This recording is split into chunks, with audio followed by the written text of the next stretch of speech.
mungkin Mbak Dwi Ayu atau kuasa hukumnya, mana yang duluan, silakan disampaikan kronologisnya sejak awal, ya sejak awal sampai kejadian, sampai hari ini, penanganan hari ini. Tenang aja Mbak, ya kita jamin keamanan Anda, ya. Ya, silakan Mbak Dwi. Assalamualaikum warahmatullahi wabarakatuh. Saya mau menceritakan tentang kejadian yang saya alami. Jadi posisinya saya kan lagi kerja. Tanggal berapa itu Mbak Dwi? Tanggal 17 Oktober jam 9 malam. Jam 9 malam 2024 ya. 17 Oktober 2024. Si pelaku dari luar masuk ke dalam toko, terus duduk di sofa, terus dia mesen GoFood. Setelah abang GoFoodnya datang, di situ dia nyuruh saya nganterin makanannya ke kamar pribadinya. Terus di situ saya nolak karena di situ bukan tugas saya juga, makanya saya nolak. Ada hal lain juga dari sebelum kejadian ini, dia juga pernah ngatain saya miskin, babu. Terus dia juga sempat ngomong, orang miskin kayak lu nggak bisa masukin gue ke penjara, gue nih kebal hukum. Dia sempat ngomong kayak gitu. Terus saya di situ mau resign, tapi ditahan sama adiknya si pelaku.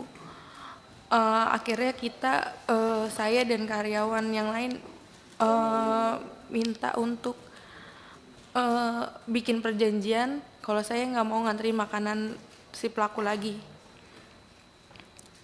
Dari situ saya nolak. Pas saya nolak berkali-kali, dia ngelempar saya pakai patung, terus ngelempar saya pakai bangku, habis itu ngelempar saya pakai mesin edisi BCA. Habis itu saya ditarik sama ayahnya si pelaku.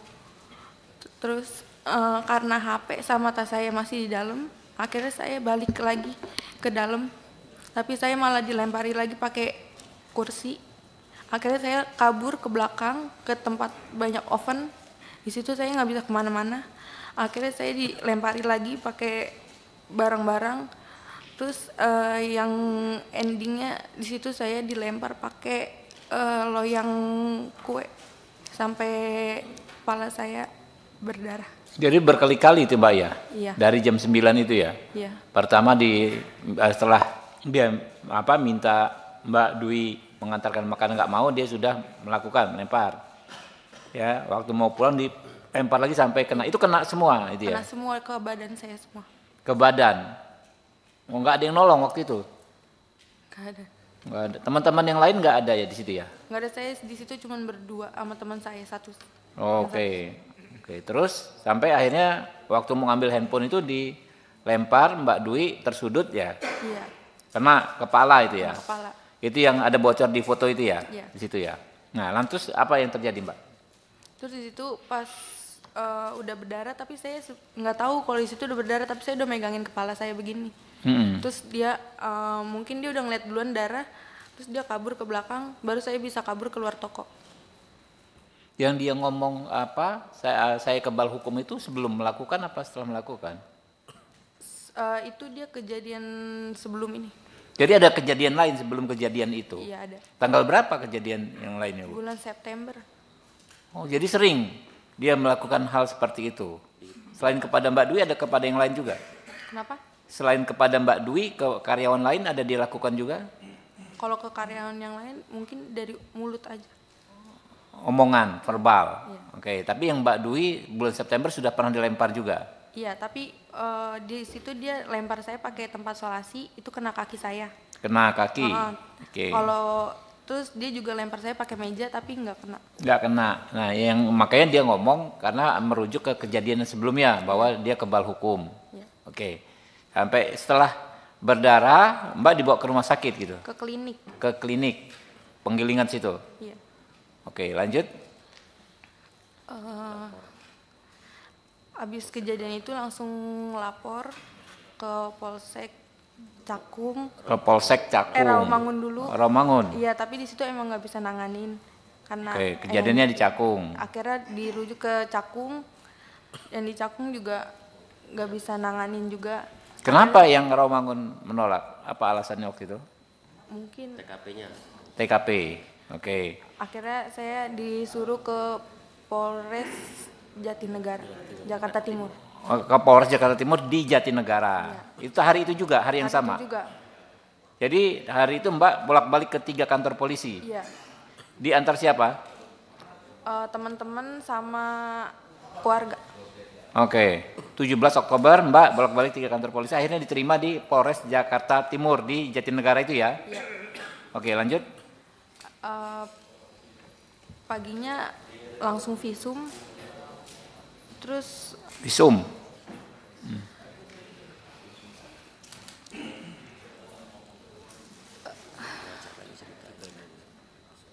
ada cerita juga yang tentang pengacaranya.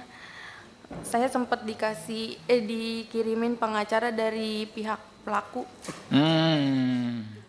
Tapi awalnya saya nggak tahu kalau itu dari pihak pelaku.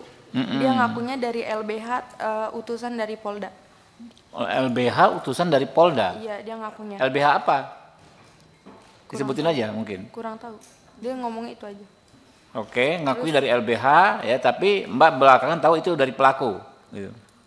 Awalnya nggak tahu. Oke. Terus pas pertemuan di Polres pengen BAP, di situ dia ngasih tahu kalau dia disuruh sama bos saya.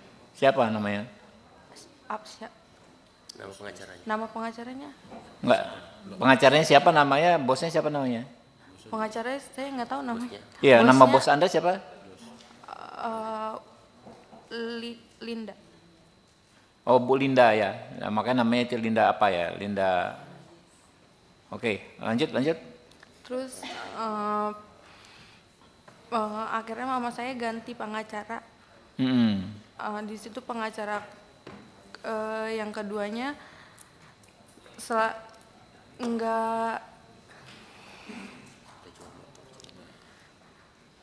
kalau saya tanya tentang gimana kelanjutannya, dia selalu jawab sedang diproses.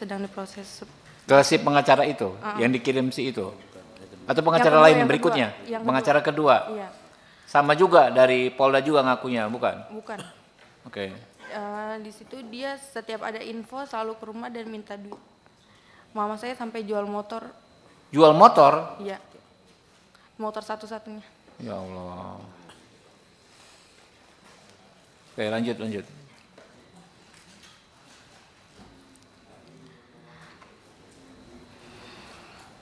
Lanjut, santai aja.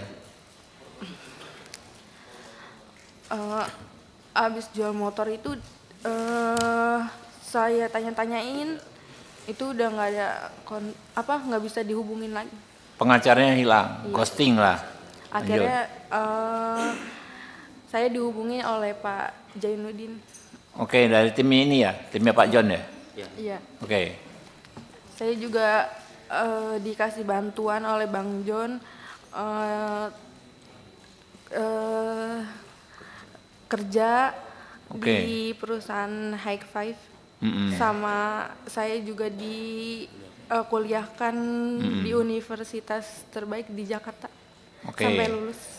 Alhamdulillah ditolong ya. Jadi selanjutnya didampingi tim